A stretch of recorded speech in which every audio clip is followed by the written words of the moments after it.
So this is the very first Viking or Norse hat I bought back in 1999 when I took up the hobby of being a Norse Viking reenactor.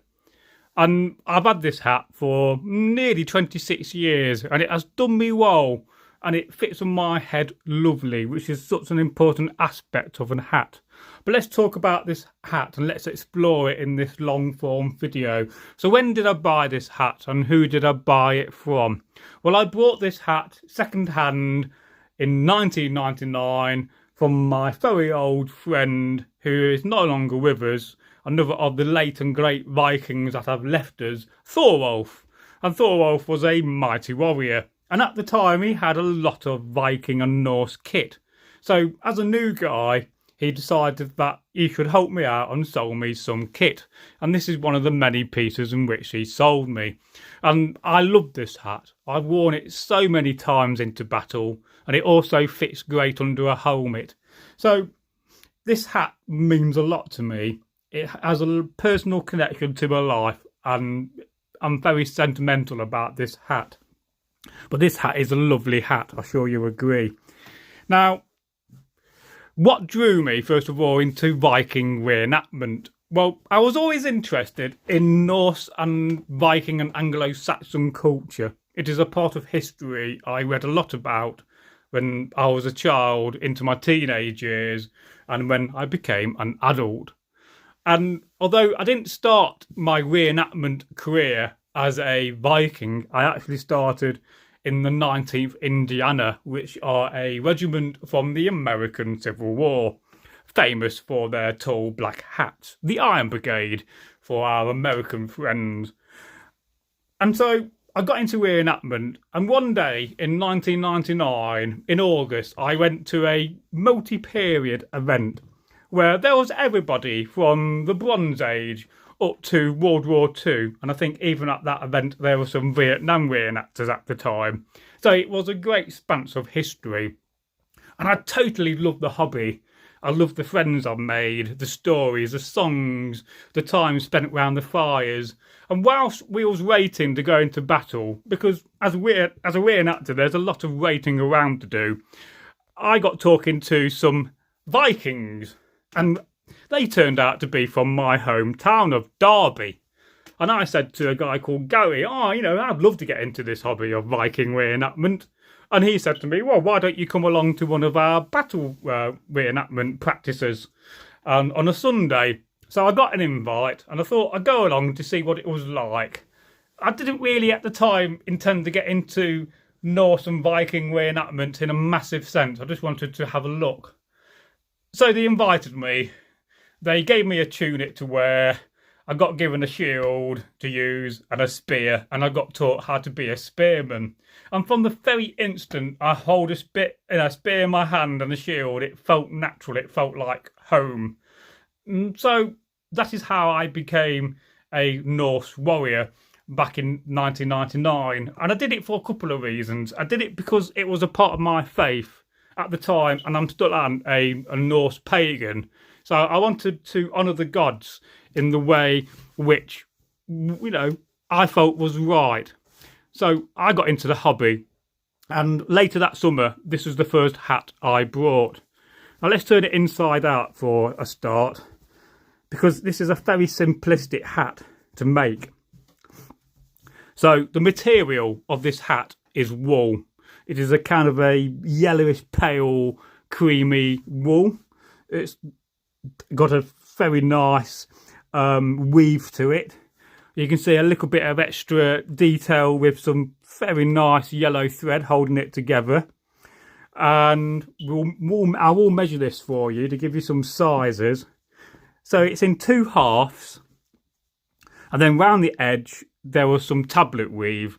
This is here to demonstrate the fact that as a Norse warrior, or even a Anglo-Saxon, because this could both be Anglo-Saxon and also be Norse as well. So it's a very diverse hat. I've worn it for both occasions. In fact, I've worn this at Westow Anglo-Saxon Village on a number of occasions. The tablet weave basically says that I've got money, I've got coin, I've got wealth, I can afford a bit of decoration on my hat. And if I was really, really wealthy, I may have a red hat or a blue hat. But it's still quite a peasanty colour. So let's measure this hat for you. And at some point, I will promise to make one of these hats on camera. So I'm going to give you both sizes in imperial and metric. And whenever you do use a tape measure, do try to not use it from the edge, because if you use it from the edge, there's a bit of play. So this here is roughly 29 centimetres in the length of the hat. Now, if you take the little bit of material inside, it will probably be around about 31 centimetres. And then the height of it, the peak, is, just give me a second, is round about 31.5 centimetres. So let's just calculate them into imperial. So you're looking around about 11.5 inch between there and there. And if I just remember correctly, so 31, so we're going 21, and you're looking about 8.25 inch from this peak to the bottom. But don't forget, you're also going to have a little bit of material on the inside, so let's call it 22 centimetres or 8.75 of an inch. And it's very simple to make. In fact, most people could make one of these hats in probably 30 minutes if you got the basic of sewing skills. And I love hats. And the tablet weave was put on afterwards. You cut the material out, preferably if you got a pattern. I always recommend having patterns and making a pattern before you cut something out, because then you're going to not make a mistake. But also, if you got a pattern, you can make another hat and another and another, and perhaps give some to your friends. And I have been thinking about maybe making hats and selling a few online. So if you are interested in buying an original Northworthy made hat, handmade with my own hands, and that's something I may think about doing in the future, because I could do with creating revenue on the channel. Because so far, you know, I spent tens of thousands of hours on the channel. I spent an awful lot of money on the channel and never really got much of a return. And as a YouTuber and a content creator, I am doing it as a living and trying to make a living. And unlike most people, I am quite lucky in life, but I don't need to go into the details of my life when it comes to finances. But it would help to make money and to have a channel that actually pays, which is why going forward I'm going to try to make more of these videos. And what I would like to do is actually review and demonstrate all of my kit in this kind of a format where I talk about it, and we can just compare the length of the hat and the size compared to an average sacks or seax, depending how you say it and where you come from. There's no correct term of saying seax. Because we come from Mercia, the E is more prominent, and that's the way we say it. And some people say, well, that's wrong, that's a reenactorism. But no, if you look at the language, then that's very true of the Mercian way of saying seax. So this hat is lovely. It fits well, it feels nice, because it's so important when you buy a hat that it fits your head lovely and not too tight and not too loose, because the last thing you want is to lose your hat in the battle or when you're away. Very easy to lose kit. And of course, this could also be used under a helmet, which I have done so many a time with this hat, because it fits lovely under some of my helmets I wear. If you don't have an armour cap, if your helmet isn't lined with leather, then you want something to put on your head and to make it snug and comfy. Let's have a quick look at the tablet weave and a bit more of a closer look. I must say, I'm sure there's some experts out there on tablet weave who will say, well, this is this certain type of tablet weave. I'm not an expert. I've never actually made any tablet weave, and I'd love to make some. And then the end is just kind of fastened and a little bit of a tail hanging down, which you can have on the side of your head, the back of your head, or even the front of your head. I prefer to have it at the back myself. So what do you reckon? I mean, this is a very nice wool. It is a wool that is slightly aging now, because there are a few little spare bits in it and parts which are kind of getting a little bit thin. But I imagine if I look after this hat will probably last me for another 10 to 25 years at least. because it's so important to look after your hat. When you store your equipment, make sure you don't store it in a damp place, because that will promote mould and rot, and that is how you lose your kit.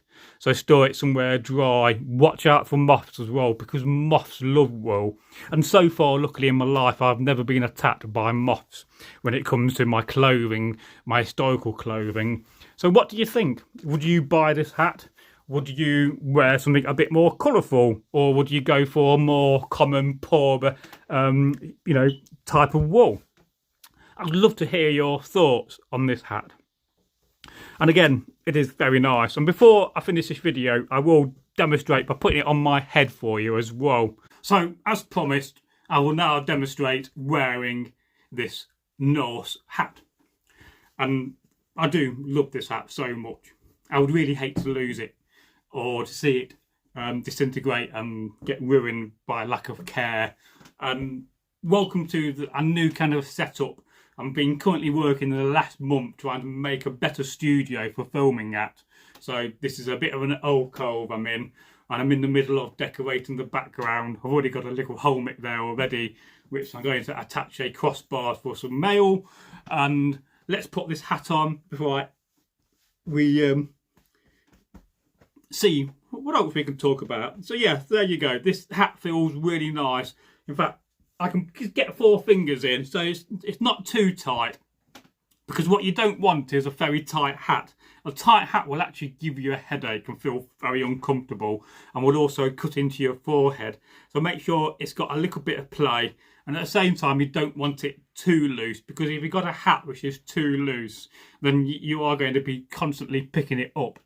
So, but at least with a hat that is too big, you can make it smaller. But with a hat that is too small, you can't really add material. So always double check when you're measuring your material, when you're cutting out something, that you measure twice and cut once. That is such an old saying, but such a true saying.